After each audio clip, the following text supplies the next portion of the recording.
Welcome to Slapshot Podcast, episode number 44. I'm your host, Christopher Morais. Thank you for being here. Thank you for hanging out with me. I have returned to the motherland. That is right. I'm back from Las Vegas, Nevada. It was a blast. I had a bunch of fun hanging out with some great content creators, playing video games, hanging out in the heat.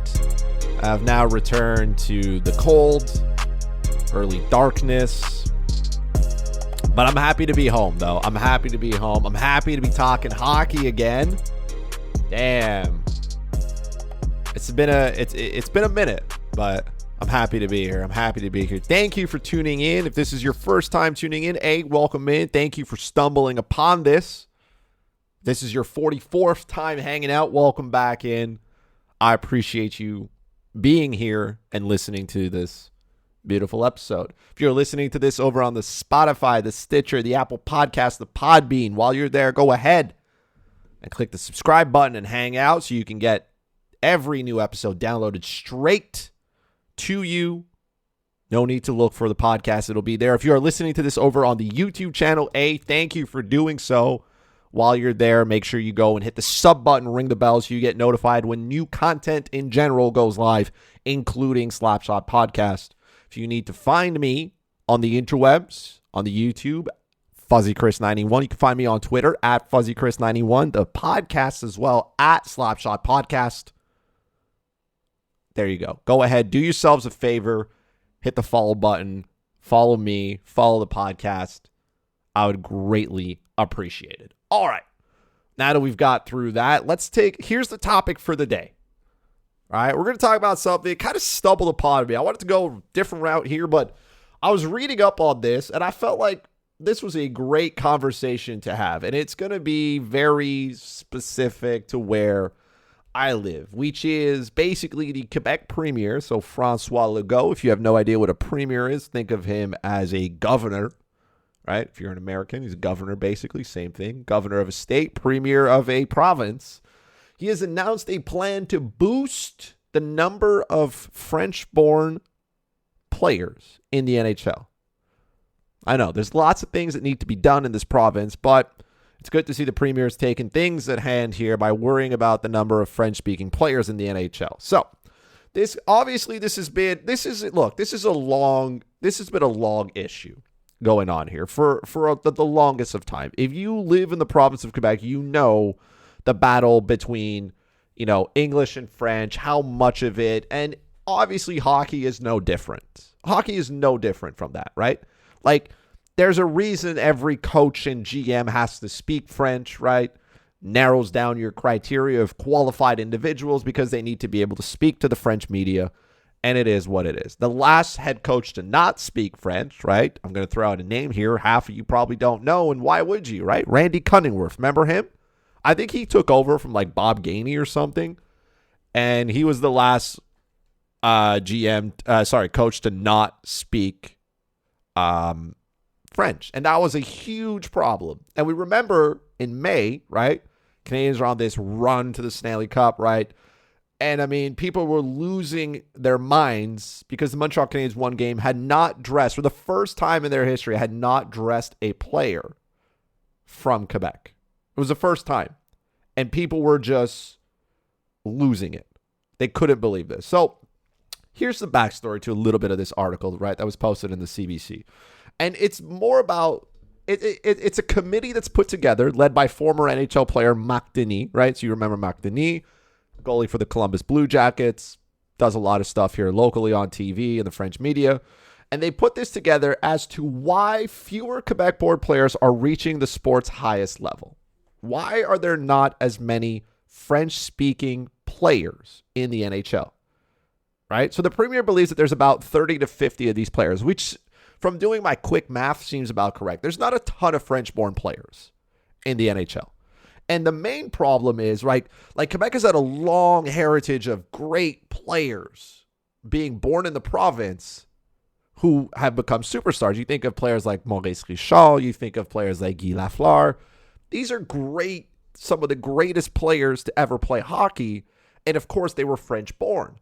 And we don't have to go back a million years to find, especially in Quebec for the longest time. I mean, think of goalies, right? Think of Patrick Roy, right? Think of Martin Brodeur. Think of Roberto Luongo, right? Think of other, even just short of that, Corey Crawford, born and raised in the great province of Quebec. I think the last great goalie to come out of Marc-Andre Fleury, also a born and raised here. But the conversation always comes down to why are there not more French players in the NHL? And the question also becomes, well, why don't they want to be here in Montreal? So if you look at the Habs' current roster as of today, we are November 19th. As of today, right, up front, you have Jonathan Drouin, right, who is a Quebec native, Cedric Paquette, Mathieu Perreault, right, also two other French-speaking players. That's it. That's your forward group. There's not much there. On defense, we get a different conversation here. Again, there's not a ton. David Savard, remember him? Correct. Also a Quebec-born player. And then in goal, Sam Montembeault, also a Quebecer. So you have 5 players who are of French descent playing for the Montreal Canadiens. I'm going to go out on the limb here and say not many of them are great, right? Montembeault was picked up this season. David Savard was picked up this season. Paquette, Perreault were brought in this season. We know Jonathan Drouin was out of the lineup. So, I mean, look, it's comical to me because this conversation is one that I feel like, I guess if you're a sovereignist or someone who believes in the separation of Quebec from Canada, you think this is a problem. Again, not going to go through the history of Canada and Quebec because that's a whole other conversation, but it's been a war forever. Does Quebec want to be its own country? Yes, but that'll never happen. Neither here nor there. We're not going to get into that political debate. But when French players don't want to come here, okay, and let's spare the economical reasons, right? Income tax and money and all. Let's spare that, right? It's no secret that they don't want to come here at the beginning of their career. Like, again, Cedric Paquette and Mathieu Perreault are, older-ish. Maybe not Paquette, but I mean, Paquette's a fringe NHL player at that point. Mathieu Perreault is a little bit older. They want to play hockey. They want to get paid. So they came here, right? David Savard, the same thing. He's on the other side of 30. He got a pretty good deal after winning a Stanley Cup. Sure, he'll come home. Sam Montembeault was picked off waivers. He didn't really have a choice, did he? But the Montreal Canadiens made an effort this offseason to go out and get players who speak French. That's not an accident. It's not an accident. Not at all. So we know that's not an accident. It's just the way that things happen. And because there's this need that people think, like, here's the thing for me. I don't care where this player is from. I want to build the best team possible, regardless of what language that they speak. This is including for GMs, coaches, players. I don't care what language you speak. Just be good at the game. And a lot of people share this opinion, but there are these people who believe that it's important for this team to identify itself as being predominantly French, which is no longer the case. First of all, there's not enough players in the NHL to meet, like, what are you going to try to do? Have 50% of the league be French? Like, back 40 years ago, the Montreal Canadiens used to get first dibs on every player who spoke French. Now we have what's called a draft, and that's no longer the case. But to me, the part of the article here that kind of gets me is that, people, first of all, like I said, the Premier is a very, he's a sports fan. And this here, again, it goes through the article. You can read it if you want. I'll put it in the comment section. I'll put it in the description on YouTube. So if you want to read the article, you can go ahead and read it. The article is well done, but there's a lot of things here that caught me off guard, right? Hockey is more than a sport in Quebec, which is true, right? Like, it's basically an identity, right? There is a rich history between hockey and the province. This is no secret, right? Everybody knows that. Hockey in the province of Quebec is a religion. It is. There's a place of worship, right? We have godlike figures.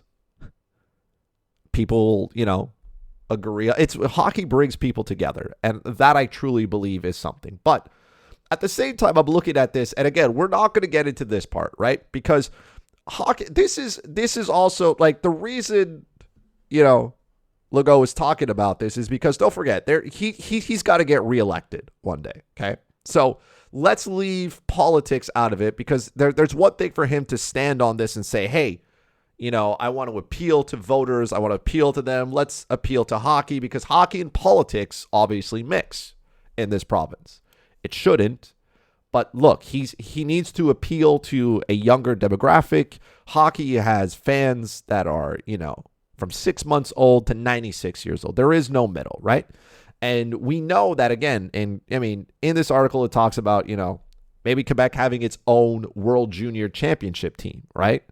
Which, again, is a whole other conversation we're not going to have because you're not going to give Quebec its own. Like, imagine Team Quebec playing Team Canada. Like, that doesn't work, right? Like, at that point, give every province a team as well and give every state in the United States as well, right? Team Connecticut versus, I don't know, Team Wyoming. Why not, right? Anyways, it doesn't make sense to do that. And it's not something that will ever happen. And at one point, people just got to let go.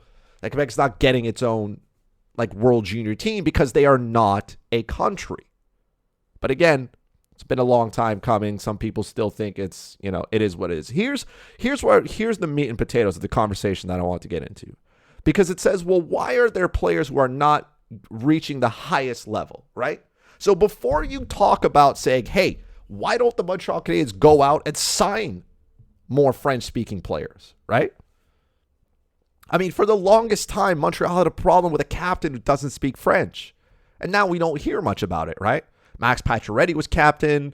Sakho Koivu before that took a ton of heat for not speaking French, right? When he took over as captain of the Montreal Canadiens, he took over a ton of heat for not speaking French.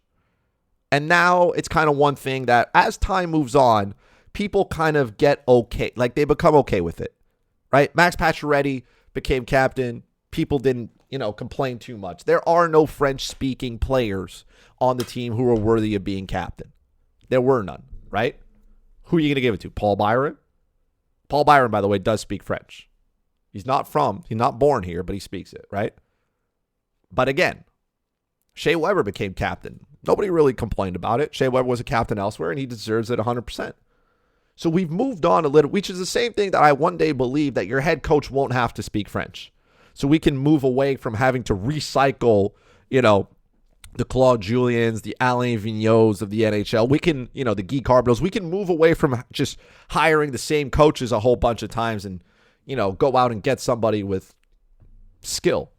Not saying that these coaches didn't have skill, but hiring them a second time might not have been the right way. And the same thing with your general manager. You don't have to find a general manager that speaks French. There are lots of general managers who are well qualified to be able to take over the job. And you know what? I don't care whether they're able to communicate with a journalist. I don't. All journalists speak English. Get it done. Journalists are not having conversations with like fans at home or with the media or whatnot. Their job is to run a team, and I don't care what language you speak. If you speak Russian, not a problem. Can you get the job done? Beautiful. But again, let's go back to the main part here. This is the part I think where, if you want to have this committee, which, again, by the way, who knows how effective it's going to be.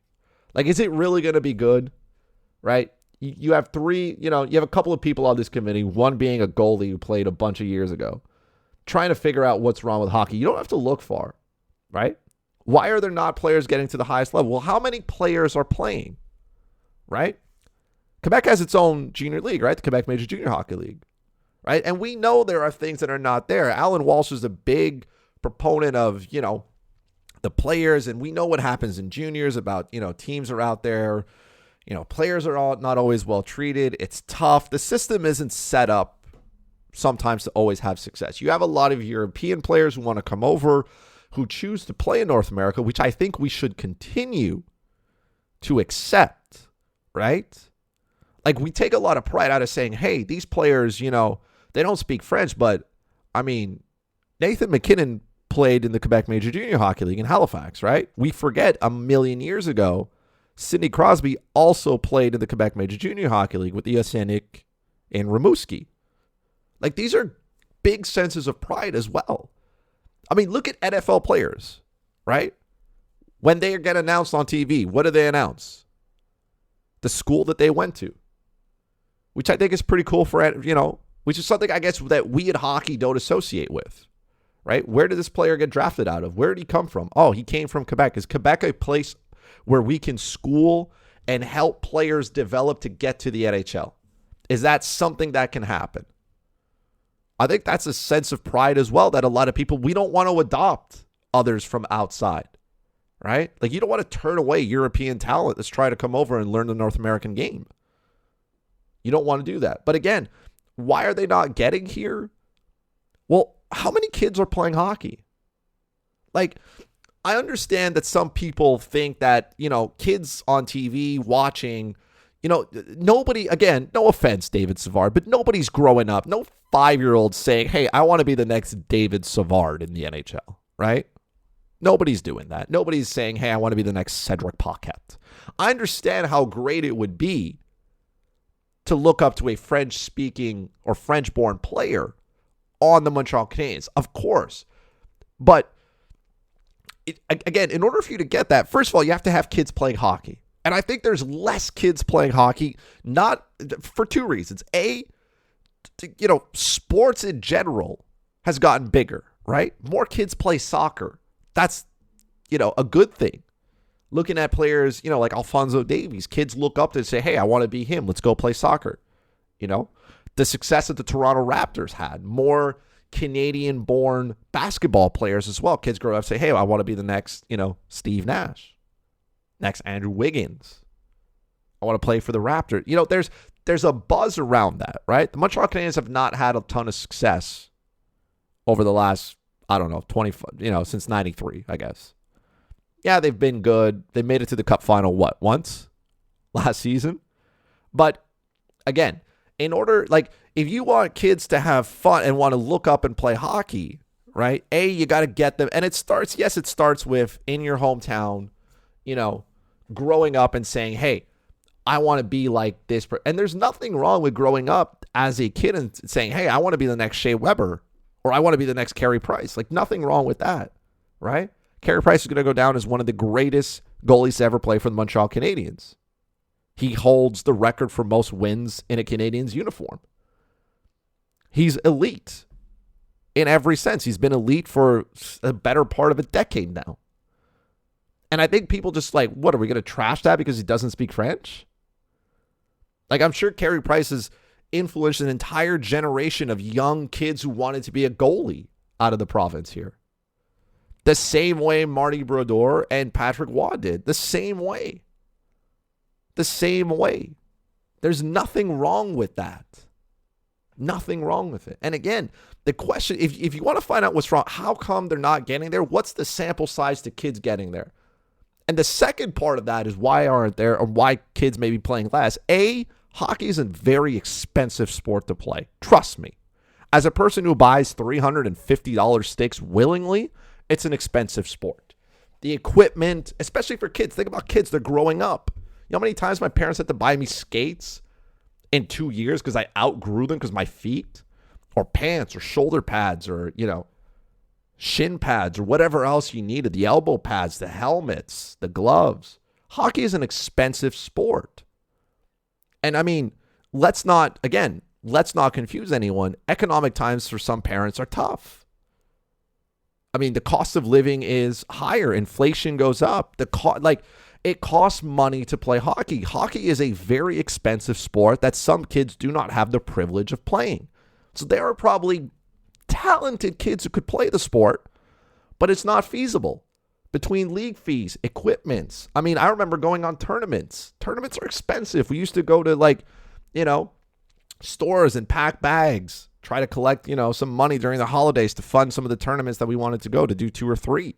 Or, go to collect bottles and cans and exchange them so we could get money. And people were very generous. My parents were, able to put me in hockey and able to pay for tournaments and stuff. But that's not a reality for everybody. And that's also a conversation to have. Don't look at NHL players who are there and say, well, why aren't you coming here? And say, why are there not enough? Some kids are never even making it that far. They can't go to hockey skill camps, right? And learn to perfect their skills and work with trainers, right? Are you hiring quality coaches, right? To be able to develop these kids at those, minor league levels. And I'm not talking about it for every kid. I mean, I'm not great. I play Sunday beer league. I have fun. Am I the worst? No. Can I skate? Yeah. But I enjoy it. And for some, and look, for a lot of kids, the reality is going to be that. And for some that want to take it farther, they go to these schools. Money is needed. And the hockey's expensive. So in consideration, when we talk about soccer and basketball, I mean, what do you need for basketball? Shoes? Shoes and one ball for, 12 people. What do you need for soccer? Same thing. One ball, shoes and shin pads. There's a reason. I mean, if you want to help kids play hockey, give them an incentive. Let parents get a tax credit for registering their kids, for buying equipment. Encourage them to play the sport. That's if you can get parents to agree to play the sport. Here's the other side of that conversation. How many parents don't sign their kids up because they think hockey is violent? I cringe every time I hear somebody say hockey is a violent sport. Hockey is not a violent sport. Hockey is a physical sport. In the same way that football is a physical sport. Football is not violent. As a matter of fact, there is no violent sport on the face of the earth. Facts. Even the MMA, right? Even mixed martial arts. That is not a violent sport. It is a physical sport. By no means am I saying it's not physical. But there are rules that are governed around MMA, right? The guy doesn't just, like, MMA has a ring, right? There's a referee. They have rules. There are things you cannot do. You have gloves. Do players get knocked out and get bloody and broken? Yes. But the same way the NFL has torn ligaments. It's not violent. It's physical. And hockey is a physical sport. But, I mean, over the last couple of years, listen to all the players who have died with CTE, right? And the NHL and Gary Bettman and Bill Daly refusing to say that concussions are a problem, right? Concussions are a problem in hockey, whether Gary Bettman wants to say it or not. So how many parents are looking at this saying, oh, I don't want my kid to have to deal with that? Or look at all the garbage that's going on right now, right? With Kyle Beach and everything else that Rick Westhead is going to dig up here in the next few months and years. Look at all that negative press assigned to hockey right now. You're telling me you're a parent, you want to sign your kid up so he can be addicted to opioids from his shoulder injury? I mean, again, ask yourself and this is hockey in general, right? This is a big picture, but there's parents who believe that and say, no, I'm not going to let my kid play hockey. A, it's too expensive. It's too dangerous. It's violent. I'm going to let him play soccer. It's safer. Again, whether you agree or not is neither here nor there, but I can understand why parents would do that. So the player pool of Quebec players is getting smaller because, some parents are just saying, no, I don't want, there's alternatives, right? There's things that you can do outside of that. Even baseball.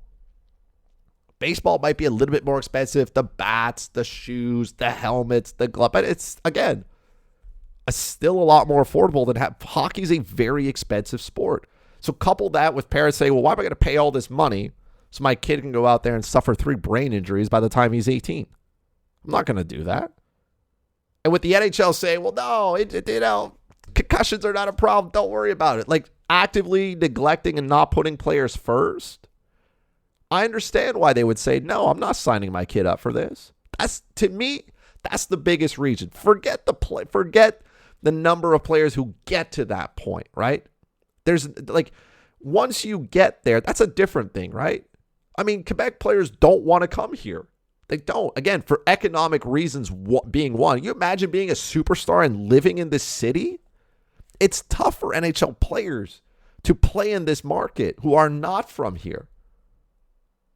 Again, Quebec players end up here, and the one that comes to my mind is Danielle Briere. Remember when he was leaving Buffalo? Montreal's offer was on the table. Where did he go? He chose to go to Philadelphia. He did play in Montreal years later, but he chose to go to Philadelphia, and a lot of players probably won't say it I mean, it's different. Imagine this market right now. Open the newspaper right now if you're in the Montreal area. Read about the Montreal Canadiens. It's always negative talk. Blow this up. Sell this. Do that. Dominic Ducharme got his contract this year. Fire him 9 games. Like, it's a tough market, man. It's a tough market. Ask Carey Price how playing in this market might be for a man who's done it for so long. It's been tough, especially on the other side of it where you're not having all the success. Again, he's going to go down as one of the best goalies to ever play for this franchise, and he has not had it easy. People have been calling him washed forever. It's tough. Why would you want to be a French-speaking player and having to deal with that too? In English and in French? Everywhere you go, having to deal with people like that? The Cedric Paquettes and the David Savards are not big enough to have to shoulder that. You imagine the Montreal Canadiens ever having a player of the caliber of, let's say, I don't know, Connor McDavid? You imagine one of those? You know how tough it would be for them here?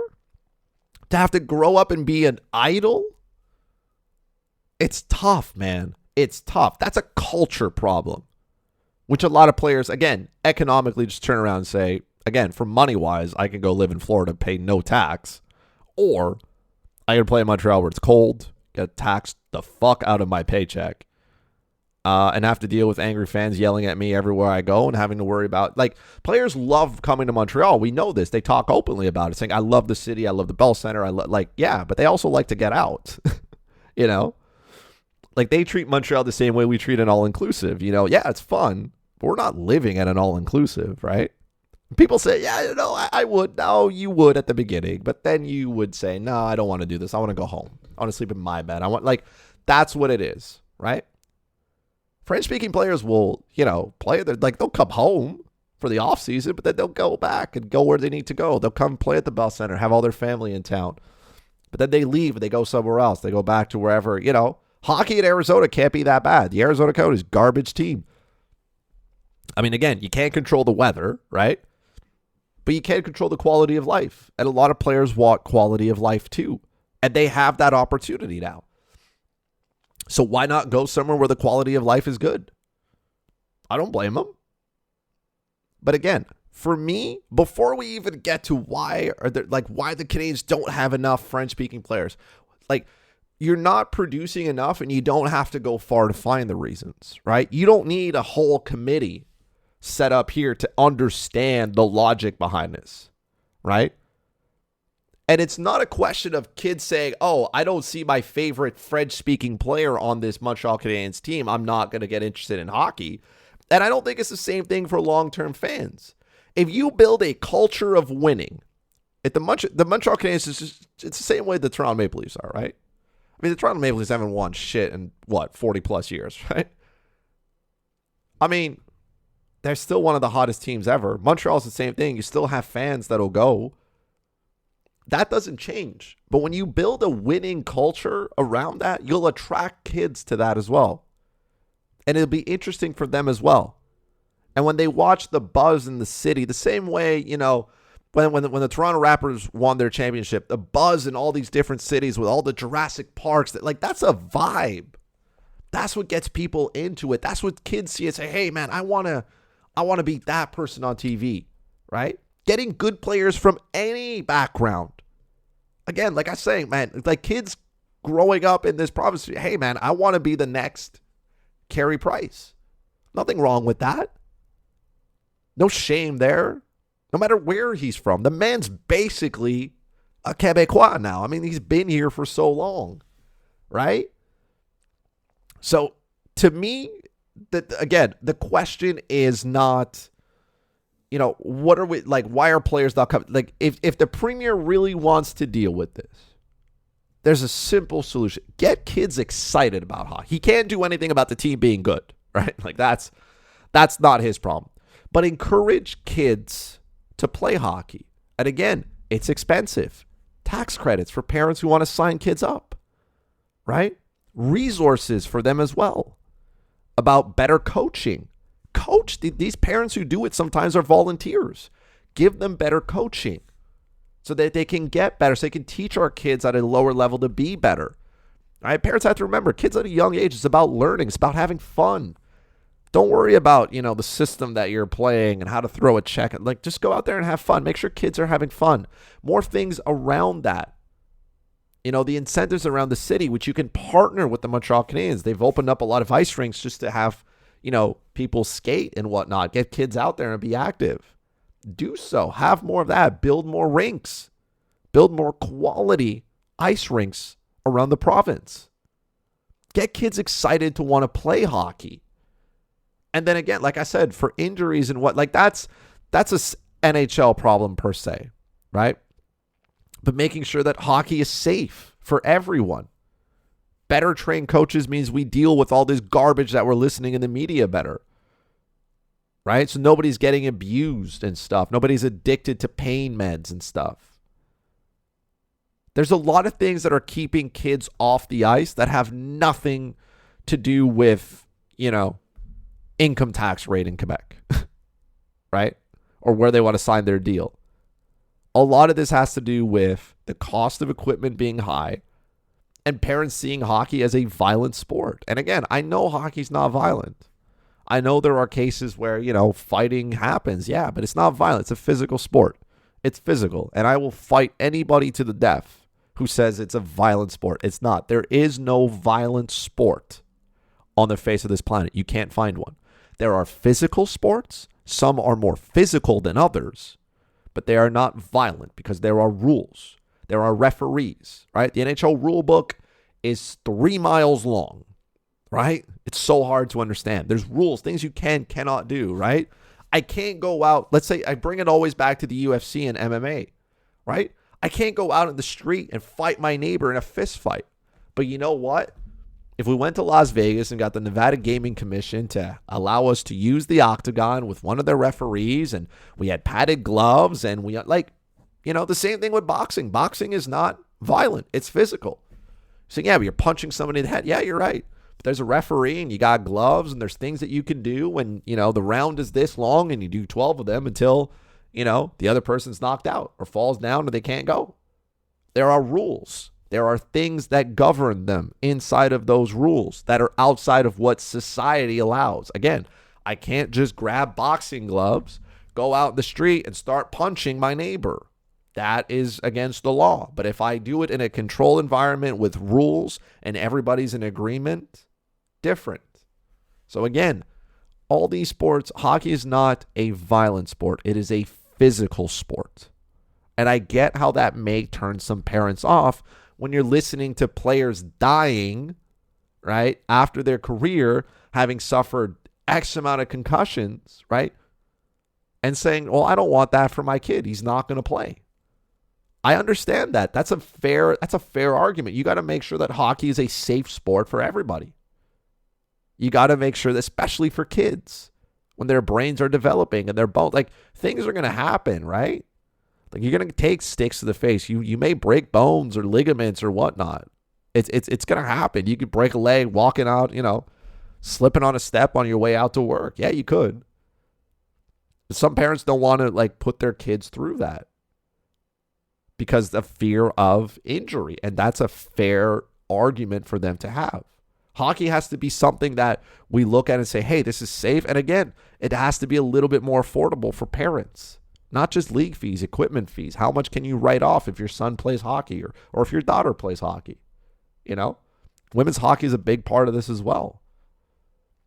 We talk about the NHL. There are lots of great female hockey players who are from the province of Quebec. One of them was recently inducted into the Hockey Hall of Fame in Kim St. Pierre.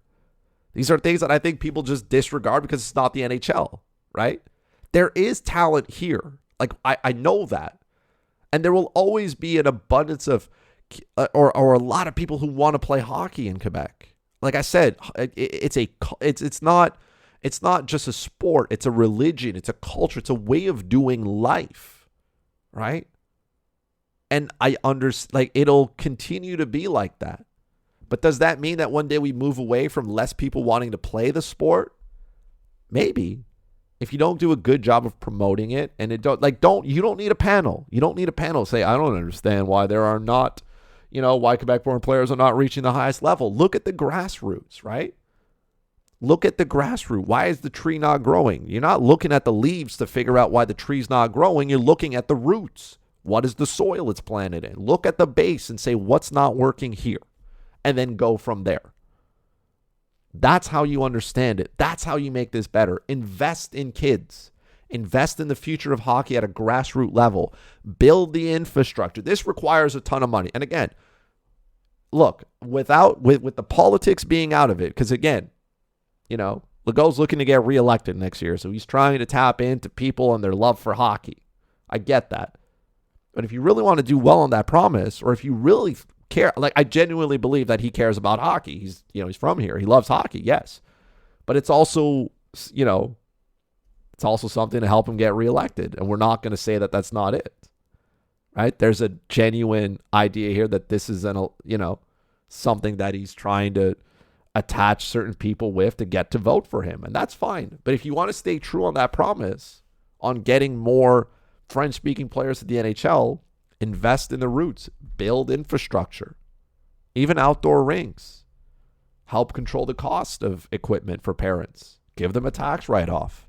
It'll encourage some parents to sign their kids up. I know it will. Even for kids, you say, yeah, but your kid doesn't have to buy a $350 stick. No, but little Jimmy's going to practice, with little Bobby, and little Bobby's out there rocking the new, rocking the new stick that he's got. In my day, it was the new Easton Synergies, man. The Z Bubbles, man. Now, kids walking out there with the new Bauer Vapor. Little Johnny's not showing up with his Sherwood stick anymore, Like that, you get it? Like, it's petty stuff like that, but we know kids, right? Shit, parents do it, right? John sees, his neighbor walking out there with his new F-150. What does he do? He goes out and he buys himself an F-150 as well. We know that. That exists. That's petty stuff. Shouldn't be doing it. But again, for kids, it's different. They want the best of the best, right? They want that stuff. They want the cool stuff that their favorite player is wearing. They want the same Reebok helmet. They want the same Bauer gloves, right? And this stuff is expensive. And even in a time like now, especially when cost has been higher than ever to play sport, I can see why some parents are choosing an alternative. Maybe little Jimmy wants to play, hockey in the winter and soccer in the summer. Nothing wrong with that. You should always encourage kids to play more than one sport. Get out and do different things. Well, maybe they enjoy a love for both. Maybe they end up being like a Kyler Murray, excel at both. But at one point, they got to choose, right? Well, maybe parents say, you know what, little Jimmy, you're great at both, but mommy and daddy can only afford soccer equipment, so you're going to play soccer or basketball. Maybe you end up in a generation where more kids are playing those sports and developing at a higher level than you are in hockey. So again, it's not, if the question you want to know is saying, hey, why do the Montreal Canadiens not have more French-speaking players on their team? Don't look at the players who are not coming here. They're not coming here for economical reasons and weather and life. That's a whole different reason. You got to convince them for that. And that'll always be a challenge no matter what. Until you become a top-tier winning team every year where players say, you know what, kind of like, look at the Rams, the LA Rams in football. Magically everybody wants to go play with the Rams, right? Or the Tampa Bay Buccaneers. Everybody found their way to Tampa, right? The climate's nice. You're winning, some talent all around, kind of thing. Unless you have that, you're going to have to compete for talent. And in the NHL, it's tough for Quebec market to have to deal with. It snows, man. I know some people don't want to deal with the snow. So that is what it is. You can't change that. There's nothing you can do about it. You can't change the weather. You can't deal with all that garbage. But, hey, I think the best way to get kids, or the best way for the Montreal Canadiens to have more French-speaking players is to develop them at home, right? Invest the resources here. Have more of them in the league, right? Bring that number up. If you got about 30 to 50, try to triple that number to about 120, 150 in the NHL. And then you get a bigger player pool. And again, realize that other countries have also started to get better as well. Remember 20 years ago when you used to go to the Olympics and some teams, Team Italy's getting smashed. Team Italy's still getting smashed, but, the Czech Republic, much better team, right? The Swedes, Finland as well, great markets. The player pool is getting better. There are more other countries have invested money into developing players. And we see, look at Switzerland, lots of great Swiss players now. Austin Matthews went to Switzerland to develop instead of playing U.S. hockey. He went to go play with men. The KHL is a league now as itself that allows players to develop as well. The pool of talent is getting better. And people are complaining, well, why are there not more? The rest of the world's getting better and you're not. Get good, kid. Get good. That's what it is to me. Get good. Invest money. Continue to, and again, whether you want to invest money in sport, again, that's an election issue. That's government. That's politics. You let them deal with that, right? Could we be investing money in other things outside of that may need more attention? Sure. But again, the problem is not that Quebec players don't want to be here, which some of them don't. The main problem is the reason we're not developing high talented kids or players is because some of the kids never get to them. They never get off the ground. There's probably so many that can't. Start there, work your way up, and you'll see the problem will get better. You'll fix this, but you got to invest in kids. Give the tax credits. Build the infrastructure. Encourage parents. Keep hockey safe and fun for kids. Kids are going to want to play hockey no matter what because it's there all the time, man. All kids want to play is hockey. The ice rinks and stuff like that still exists. But make sure those facilities are still being used, right? That's the important part. And that, ladies and gentlemen, is today's episode. As always, thank you so much for listening. Like I said, if this is your first time listening to the podcast, thank you for making it this far. I appreciate you. Wherever you're listening, go ahead, hit the subscribe button there so you can keep up with future episodes that come out as well. If you're listening to this over on the YouTube, smash the sub button, ring the bell. Thank you so much. Try to get the YouTube channel all the way up to 100 subscribers. We're at 63 as of today. Try to do that by the end of the year. So go ahead, hit the sub button. Share this with a friend you think would enjoy this. Let me know in the comments section, especially on YouTube, man. What's your opinion? Tell me. Or let me know on Twitter, @FuzzyChris91. Tell me how we fix the problem. Or tell me what the problem is. Maybe you got a different opinion than me. Let me know. Reach out to me @FuzzyChris91. Follow the podcast as well, @Slapshot Podcast. Let me know there as well. Your take, how you feel about this. What's the solution? How do we get there? How do we help the Premier? Help him out. The man needs help. He's not going to do this by himself. He's got a committee trying to figure it out, and I figured it out in 10 minutes. It's not hard. It's not hard. All right. Thank you so much for listening. Thank you so much for being here. Whether you're new or old, I appreciate you. I love you. And we'll talk to each other soon.